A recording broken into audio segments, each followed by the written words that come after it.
The very stone which the builders rejected and threw away has become the chief cornerstone. This is the Lord's doing, and it is marvelous and wonderful in our eyes.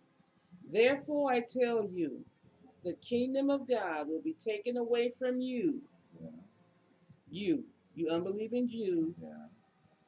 and given to another people who will produce Produce the fruit fruit of of it. it. So the kingdom of The God. fruit of the kingdom, Yeah, fruit of the king. the fruit of the vineyard. Yeah. Okay? Yeah. Keep And going. he who falls on this stone will be broken to pieces, but he on whom it falls will be crushed.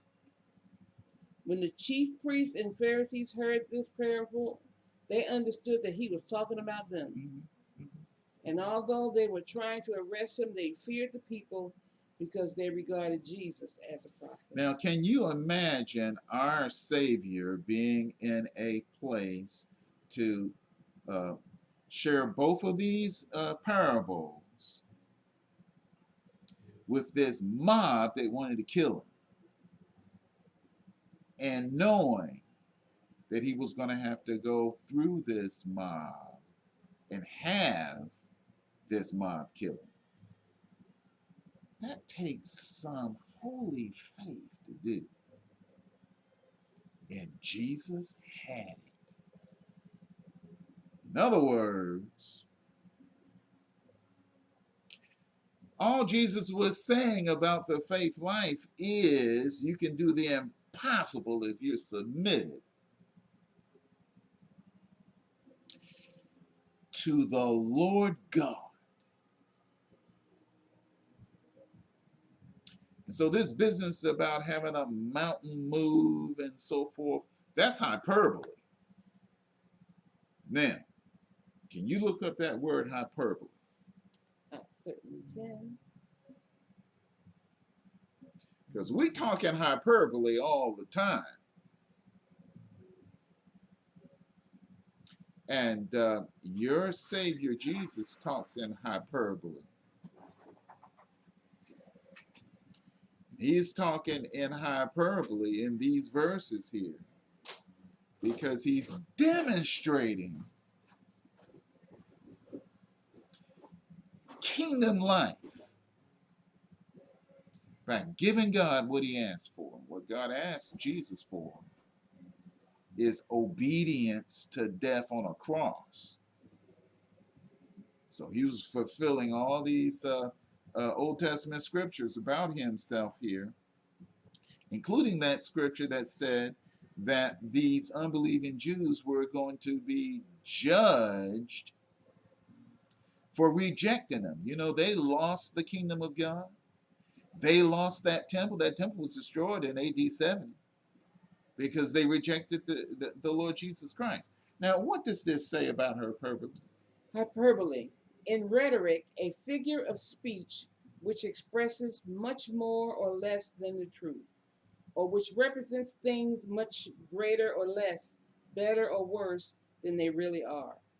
An object uncommon in size, either great or small, strikes us with surprise, and and this emotion produces a momentary conviction that the object is greater or less than it is in reality. The same effect attends figurative grandeur or littleness, and hence the use of the hyperbole, which expresses the momentary conviction. The following are instances of the use of this figure. And they got some sentences down Mhm. here. Read them. He was owner of a piece of ground not larger than a Lacedaemonian letter. If a man can number the dust of the earth, then shall thy seed also be numbered. All right, now. That's from Genesis That's 13. now, the thing about Genesis 13, 16 here, this is, of course, what God said to Abraham, right? Mm-hmm. All right. This is hyperbole because, as you can probably figure out, nobody can number the number of dirt particles on planet Earth, Mm-hmm. right? It reaches into the quadrillion, even bigger than that. Mm-hmm. Yes. But he uses this to share with Abraham, you can number your seed if you can number the dust of the earth. That's hyperbole. So when our Lord Jesus says, have faith in God, verily I say unto you, whosoever should say to this mountain, be removed, be cast in the sea, should not doubt in his heart, believe the things which he said should come to pass, he shall have whatever he's saying. That's hyperbole. And that's this verse here in Matthew 21, verse 21 and 22. The point is, can those of you who are in the kingdom of God produce the fruit that Christ is requiring? The answer is yes, if you walk by faith. Remember, the Jewish leadership couldn't produce fruit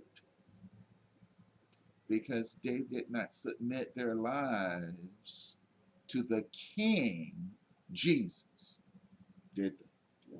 Therefore, there was no way they could walk in faith. So all our Savior is saying is that in the kingdom of God, loyalty to Christ Jesus the King, communion to Christ Jesus, communion with Christ Jesus the King, fellowship with Christ Jesus the King, produces the fruit of faith in our lives. And therefore, the fruit of Jesus dying on the cross was as a result of Jesus' kingdom faith. And if we would have the fruit unto righteousness,